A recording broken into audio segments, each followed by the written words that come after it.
Tarpinis arba sutemų pasaulis. Tarpinis arba sutemų pasaulis egzistuoja šalia materialaus pasaulio, kartu su juo ir už jo. Tai yra, šie pasauliai susipynę. Jame gyvena sielos laiku neišėjusios su vedliu. Taip jos tampa sielomis be vietos. Šis pasaulis daugiasluoksnis ir sudaro nematomą žemės plutą. Jį dabar persunkia žemėje gyvenančiųjų mintys, kalbos ir poelgių pasekmės, kaip ir jų priežastys. Visa tai tarpinio pasaulio maistas. Nenustebkite. Jame esantiesiems reikalingos žmogaus emocijos ir jų apraiškos, todėl jie stengiasi visaip tas apraiškas sukelti. Šis pasaulis susideda iš 7 sluoksnių. Pirmajame sluoksnyje gyvena sielos, tapusios piktaisiais vaiduokliais. Jos gąsdina žmonės ir minta jų baimė. Tai žemiausiųjų astralinių sluoksnių sielos, nenorėjusios grįžti į prigimtinę erdvę.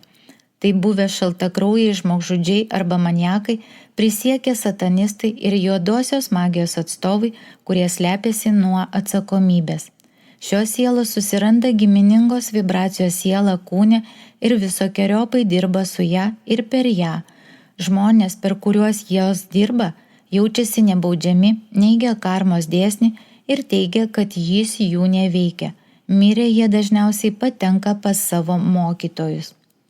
Antrajame sluoksnyje randamos sielos prisirišusios prie savo geidulių.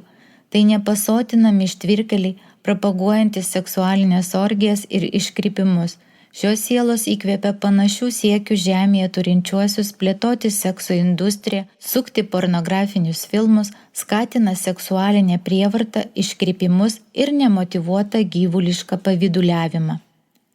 Trečiajame sluoksnyje gyvena sielos, kentusios pražūtingus prisirišimus – narkomanija, alkoholizmas, azartiniai lošimai ir panašiai. Taip pat tos, kurios skatino prisirišti prie tų dalykų kitus, tai reklamavo arba net iš to gyveno. Šios sielos susiranda auką, kurie jas pritraukia panašią vibraciją ir visą tai toliau daro per ją. Čia rasime ir manipuliuotojų kitų sąmonę per tikėjimą, būrimus, ideologiją ir taip toliau sielų.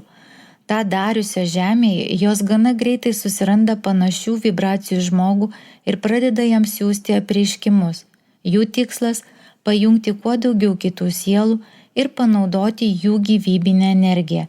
Iš tiesų tai suteikia savirealizaciją tiek sielai be vietos, tiek jos mokiniui. Toks mokinys po mirties rizikuoja pakliūti pas savo mokytoją į tarpinę erdvę. Ketvirtajame sluoksnyje savižudžių sielos, klaidžiojančios sutemose, kenčiančios savo emocijų susikurtų žemėje pragarą ir laukiančios savo tikrosios mirties valandos. Joms atrodo, kad laikas sustojo ir jų begalinė kančia niekada nesibaigs. Kartą čia pabuvusi siela daugiau nebesižudo, nes jos genetinėje atmintyje išlieka visas ten patirtas siaubas. Sąmoningesnės sielos padariusios tai silpnumo valandėlę niekada nekenk žmonėms. Kai kurios iš jų net tampa angelais, išgelbėjančiais naują kandidatą į savižudžius nuo jų pačių padaryto žingsnio.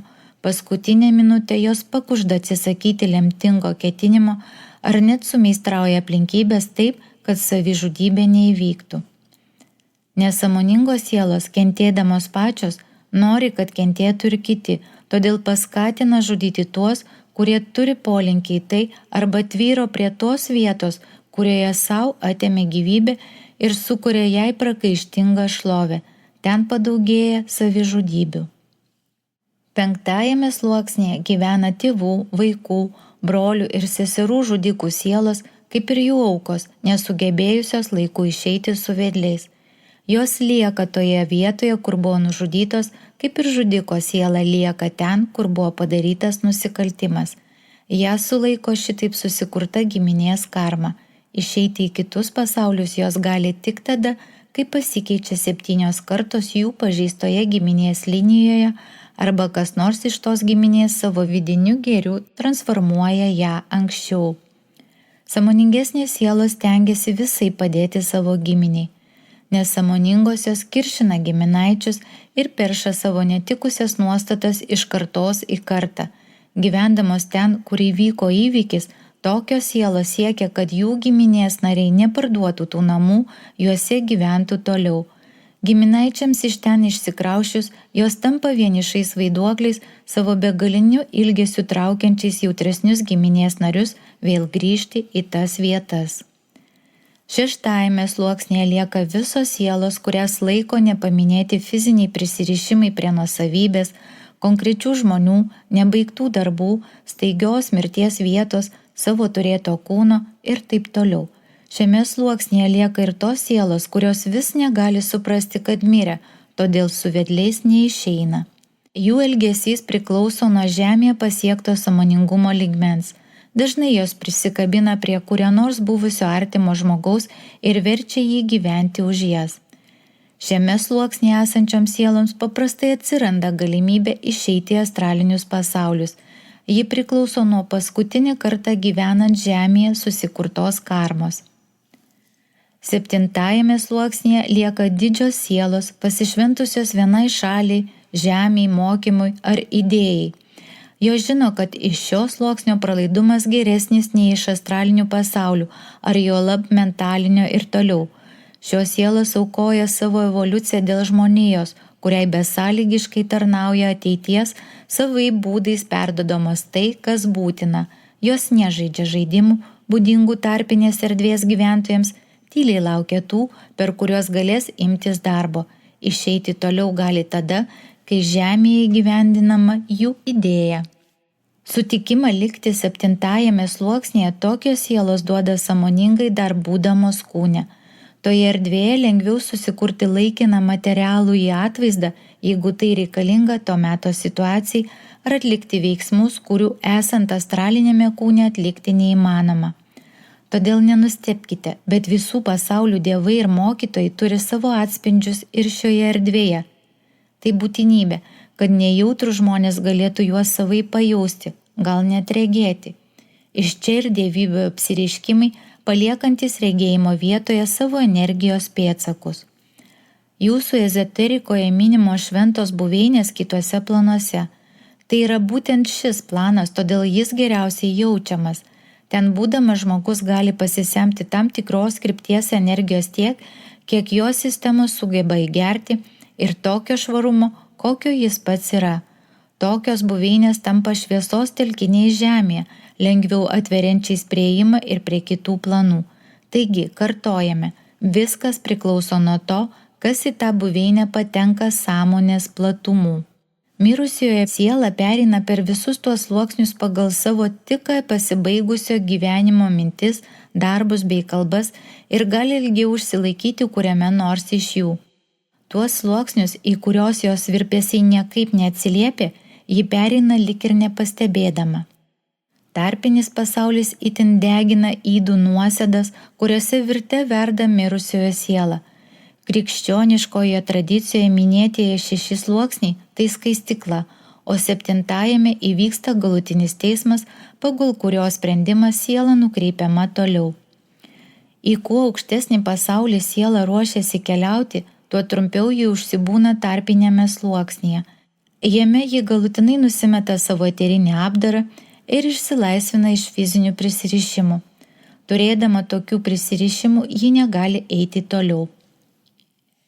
Jeigu siela nenori eiti su vedliu toliau arba nežino, kad turi su juo eiti, ji lieka tarpinėje erdvėje. Pasiūlymą išeiti gauna praėjus 9 paroms po mirties, kai sukanka laikas palikti tarpinį pasaulį. Jeigu neina ir tada, paskutinį kartą tai pasiūloma praėjus 40 parų po mirties. Daugiau pasiūlymų nėra. Tik išlaisvinus prisirišimą siela gali eiti toliau. Tenka priminti, kad prisirišimą gali sukurti net priešmirtinė mintis, todėl ir sakome, kad galvoti reikia tik apie savo viešpatį. Įsikūnyti iš tarpinio pasaulio neįmanoma, todėl piktos ir egoistiškos sielos bando tai padaryti užimdamos kūną, esant į komos ar kitokios būsenos, astralinės kelionės, kartais stipri narkozė ar narkotikų dozė, kai siela iš jo laikinai pasitraukia. Taip pasielgusi siela kūnai mirus dažniausiai pavagiama. Siela nespėjusi grįžti į kūną lieka savižudžių sluoksnį ir laukia savo buvusio kūno mirties, jeigu yra prie jo prisirišusi, kad eitų toliau. Jeigu ji prie jo neprisirišusi, išeina savais keliais. Nesunku suprasti, kad spiritizmu užsiimantys žmonės dirba tik su tarpine erdve. Jeigu kviečiama siela yra joje, jie ateina, tačiau jei jos ten nėra, ateina siela atitinkanti kvietėjo vibraciją. 65–72% mediumų dirba taip pat su tarpine erdve. Kituose pasauliuose sielos turi savo vietas, todėl be ypatingo reikalo ir leidimo su žemės gyventojais nebendrauja. 2007 Liepos 19.